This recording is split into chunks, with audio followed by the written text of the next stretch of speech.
of Management Studies IGNOU presents an audiobook on the course MMPC 002 Human Resource Management for MBA program.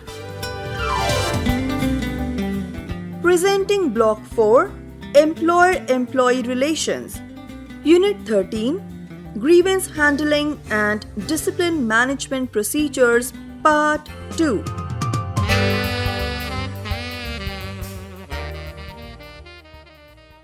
Grievance Management in Indian Industry. At present, there are 3 legislations dealing with grievances of employees working in industries. The Industrial Employment or Standing Orders Act 1946 requires that every establishment employing 100 or more workers should frame standing orders. These should contain, among other things, a provision for redressal of grievances of workers against unfair treatment and wrongful actions by the employer or his agents. The Factories Act 1948 provides for the appointment of a welfare officer in every factory ordinarily employing 500 or more workers. These welfare officers also look after complaints and grievances of workers. They will look after proper implementation of the existing labor legislation. Besides, individual disputes relating to discharge, dismissal or retrenchment can be taken up for relief under the Industrial Disputes Act 1947, amended in 1965. However, the existing labor legislation is not being implemented properly by employers. There is a lack of fairness on their part. Welfare officers have also not been keen on protecting the interest of workers in the organized sector. In certain cases, they are playing a dual role. It is unfortunate that the public sector, which should set up an example for the private sector, has not been implementing labor laws properly. In India, a model grievance procedure was adopted by the Indian Labour Conference in its 16th session held in 1958. At present, Indian industries are adopting either the model grievance procedure or procedures formulated by themselves with modification in the model grievance procedure. In other words, the grievance procedures are mostly voluntary in nature. Proactive grievance redressal. The traditional grievance redressal system is mechanical reactive and formal.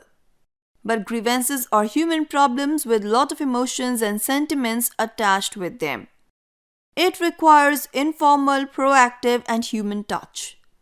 It must give the impression that management cares for their employees and attach value to them. A proactive grievance redressal system has been fixed in Visakhapatnam Steel Plant and Nalco with great success. It is based on the principle of management by walking.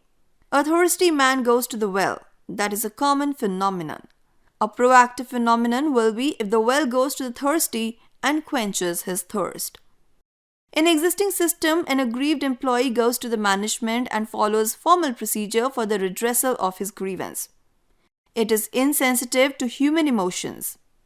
Very often, grievance gets rejected on flimsy grounds. In proactive system, the management system goes to the worker, listen to the grievance and on subsequent day answer to his grievance. Even if his grievance is not agreed, the causes and other details are explained in person. This has worked really well. Organizations can improvise the system as per their requirements. Improved experiments must go on. Sincerity of management is the precondition. Union leaders and shop managers have to play a positive role. It takes time to catch on. Therefore, patience is another requirement. Message must go that management cares for their employees. Only then it can serve the purpose. Discipline management.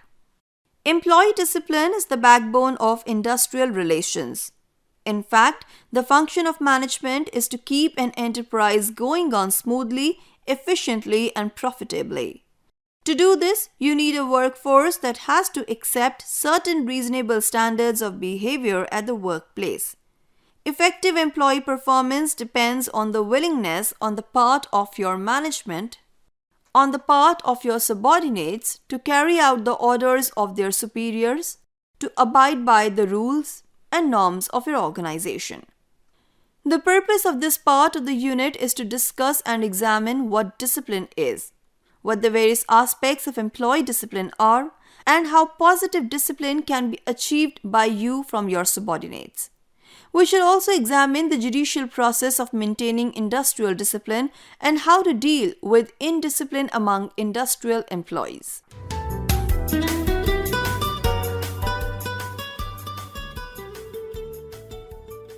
Concept and meaning of discipline.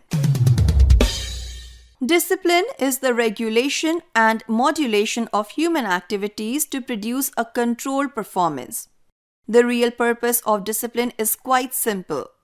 It is to encourage employees to conform to established standards of job performance and to behave sensibly and safely at work. Discipline is essential to all organized group action. Definition of discipline. Webster's dictionary gives 3 basic meanings to the word discipline. The first being that of training that corrects, molds, strengthens, or perfects. The second meaning is control gained by enforcing obedience, and the third is punishment. By combining the first and second definitions, you can say that discipline involves the conditioning or molding of behavior by applying rewards, or you can say that discipline involves the conditioning or molding of behavior by applying rewards or penalties. The third meaning is narrower in that it pertains only to the act of punishing wrongdoers. Besides these broad definitions, there are others referring to organizational life in particular. For example, according to Dessler, and I quote, "Discipline is a procedure that corrects or punishes a subordinate because a rule of procedure has been violated," unquote.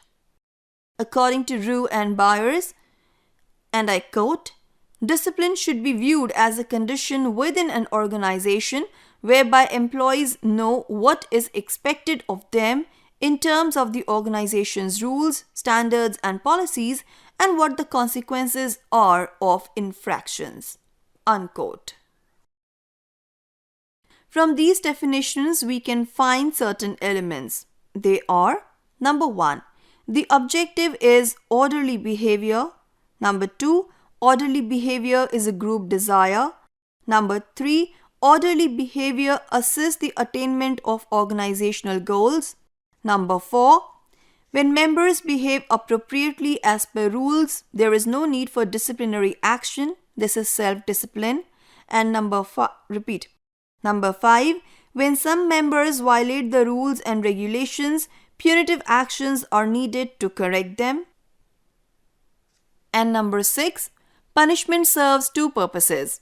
First, to directly punish an individual for an offense, and secondly, to set an example for others not to violate the rules and regulations. Those employees who observe the rules and standards are rewarded by praise, by security, and often by advancement. Those who cannot stay in line or measure up to performance standards are penalized in such a way that they can clearly learn what acceptable performance and behavior are. Most employees recognize this system as a legitimate way to preserve order and safety and to keep everyone working towards the same organizational goals and standards. For most employees, self-discipline is the best discipline. As often as not, the need to impose penalties is the fault of the management as well as of the individual worker. For that reason alone, a supervisor should resort to disciplinary action only after all else fails. Discipline should never be used as a show of authority or power on the supervisor's part. Let us now distinguish the major aspects of the discipline. Negative discipline. Negative discipline involves force or an outward influence. It is a traditional aspect of discipline and is identified with ensuring that subordinates adhere strictly to rules, and punishment is meted out in the event of disobedience or indiscipline. As you can observe, in this perspective, strict penalties are levied for the violation of rules. It is, in fact, the fear of punishment that works as a deterrent in the mind of the subordinate. Approaching discipline from this kind of a perspective has been proving increasingly ineffective for various reasons. Positive discipline. In this type of discipline, subordinates comply with the rules not from fear of punishment but from the desire to cooperate in achieving the common goal of the organization. In positive discipline, willingness to comply is most important. The emphasis here is on cooperative efforts to secure compliance to organizational norms. It promotes emotional satisfaction instead of emotional conflict, and the increased cooperation and coordination reduces the need for formal authority. This approach to discipline will help you to achieve both individual needs of the subordinates and organizational goals for you. It would therefore motivate your subordinates to work with zeal and fulfill their needs. Positive discipline, in other words, calls for internalization by your subordinates of the objectives and expected norms of behavior in your organization. The positive concept of discipline assumes a certain degree of self-discipline. Discipline as self-control. Discipline at one level means training that corrects, molds, strengthens, or perfects the behavior. Discipline in this sense refers to the development of an individual, that is, one's effort at self-control for the purpose of adjusting oneself to certain needs and demands. This is nothing but what you would call self-discipline. You will agree with us that it is extremely important to have this kind of self-discipline both in you and in your subordinates for effectively and efficiently achieving your organizational objectives. Here again, the emphasis is on establishing and ensuring a minimum degree of orderliness. This orderliness is obtained in the modern work context by increasing the degree and extent of compliance by subordinates. Let us examine it a little more closely. Indiscipline. Indiscipline refers to the absence of discipline. Indiscipline therefore means non-conformity to formal and informal rules and regulations. We cannot afford indiscipline as it will affect the morale, involvement, and motivation of subordinates in the organization. Indiscipline often leads to chaos, confusion, and reduces the efficiency of the organization. It often leads to strikes, go-slows, absenteeism, resulting in loss of production, profits, and wages. Factors leading to indiscipline. Various socio-economic and cultural factors play a role in creating indiscipline in an organization. We wonder if you realize the fact that often indiscipline may arise because of poor management on your part. Insensitive and thoughtless words and deeds from a manager are potent reasons for subordinates to resort to acts of indiscipline. Defective communication by the superiors and ineffective leadership devoid of tactful human relations approach can cause indiscipline among subordinates. Indiscipline by your subordinate may be an outcome of your non-response to his grievance. Your subordinates may indulge in acts of indiscipline because of unfair practices on your part, like the wage differentials, unreasonable declaration of payment of bonus or non-payment, wrong work assignments, defective grievance handling, etc. The payment of low wages is perhaps another reason for indiscipline. When the worker is paid low wages and in addition you demand more and more work from him, he becomes dissatisfied, dishonest, and insubordinate. Poverty, frustration, and indebtedness generally overshadow his mind, which makes him agitated and indisciplined. His mind and thought are more towards destruction than constructive discipline. Low payment of wages also creates lack of motivation in your subordinates. After all, each individual needs response, security, recognition, and new experience. A workman joins your organization and agrees to give a certain amount of work and loyalty, while he expects at the same time in return an adequate economic reward, security, fair human treatment, and other kinds of support from you. If he does not get what he expected, he starts getting dissatisfied. He gradually begins to express his grievance by way of absenting himself, coming late to the office, inefficiency, and insubordination. Defective communication between you and your subordinate also leads to conflict of various kinds. Very often, your subordinates get no opportunity to express their feelings and sentiments. Unless you adopt a humane and understanding approach, there is more likelihood that your subordinate may take recourse to indiscipline.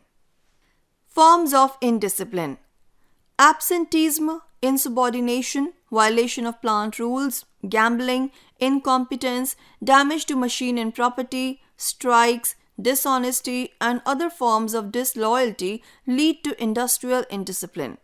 These are all forms of misconduct against the management. If an act of an employee is prejudicial or likely to be prejudicial to the interest of an employer or to his reputation, it is a misconduct. The act of an employee can become a misconduct in many cases. They are: number 1, where the act of a workman is inconsistent with the peaceful discharge of his duty towards his employer. Number 2, where the act of the employee makes it unsafe for the employer to retain him in service. Number 3, where the act of the employee is so grossly immoral that all reasonable men would not trust that employee. Number 4, where the conduct of the employee is such as to open before him ways for not discharging his duties properly. Number 5, where the conduct of the employee is such that the employer cannot rely on his faithfulness. Number 6, where the conduct of the employee is insulting and insubordinate to such a degree as to be uncomfortable with the continuance of a superior-subordinate relationship. Number 7, where the workman is abusive or he disturbs the peace at the place of his employment. And number 8, where the employee is habitually negligent in respect of his duties for which he is engaged. It is very difficult to lay down exhaustively as to what would constitute misconduct and indiscipline. It would depend upon the examination of facts. Some of the acts of misconduct are mentioned in the Model Standing Orders as a part of the rules made under the Industrial Employment or Standing Orders Act of 1946. Non-performance of duty is a serious misconduct because it is basically inconsistent with the obligations of employment. Under the Act of Negligence, an employee fails to give full care and attention on account of which the work becomes defective and production suffers both in quantity and quality.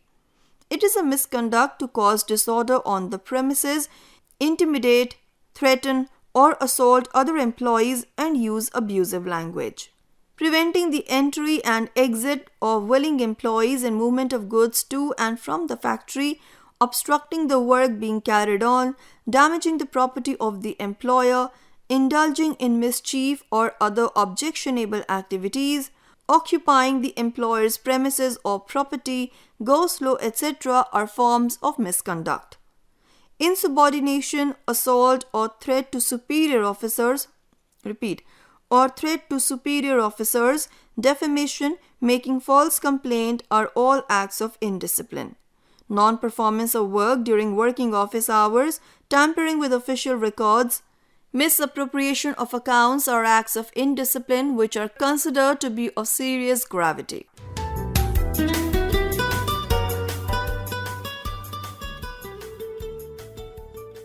Purpose and objectives of disciplinary action. The purpose of discipline, according to Desler, is to encourage employees to behave sensibly at work, where being sensible is defined as adhering to rule and regulations. In an organization, rules and regulations serve about the same purpose that laws do in society. Discipline is called for when one of these rules or regulations is violated. Some of the purposes and objectives of disciplinary action are: number 1, to enforce rules and regulations. Number 2, to punish the offender. Number 3, to serve as an example to others to strictly follow rules. Number 4, to ensure the smooth running of the organization. Number 5, to increase working efficiency. Number 6, to maintain industrial peace. Number 7, to improve working relations and tolerance. And number 8, to develop a working culture which improves performance. Dessler opines that a fair and just discipline process is based on 3 foundations: rules and regulations, a system of progressive penalties, and an appeals process. Let us probe this a bit more. Dessler states that a set of clear rules and regulations is the first foundation. These rules address things like theft, destruction of company property, drinking on the job, and insubordination. The purpose of these rules is to inform employees ahead of time as to what is and is not acceptable behavior.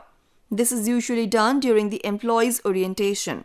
A system of progressive penalties is the second foundation of effective disciplining. Penalties, according to Dessler, may range from oral warning to written warnings to suspension from the job to discharge. The severity of the penalty is usually a function of the type of offense and the number of times the offense has been committed. Finally, there should be an appeal process as part of the disciplinary process. This helps to ensure that discipline is meted out fairly and equitably. Right to take disciplinary action. Right to take disciplinary action emanates from employer-employee relationship and is regulated by contract of employment, standing order of the company for workers, or conduct and discipline appeal rules for supervisory staff of the organization. Promptness in disciplinary cases is essential. It has to be ascertained which disciplinary rules are applicable to the delinquent employee for taking action.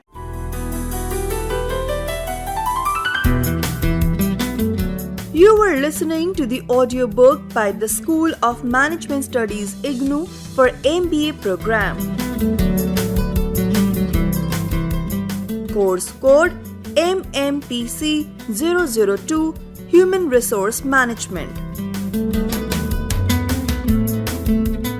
Course Coordinator Professor Nayantara Padhi from School of Management Studies IGNOU. Voiceover by Harpreet Kaur. Edited by Tarannum Jahan. Program assisted by Jagbandhu Jana. Program produced by Dr. Manoj Kumar Singh. This program was brought to you by Electronic Media Production Center of Indira Gandhi National Open University.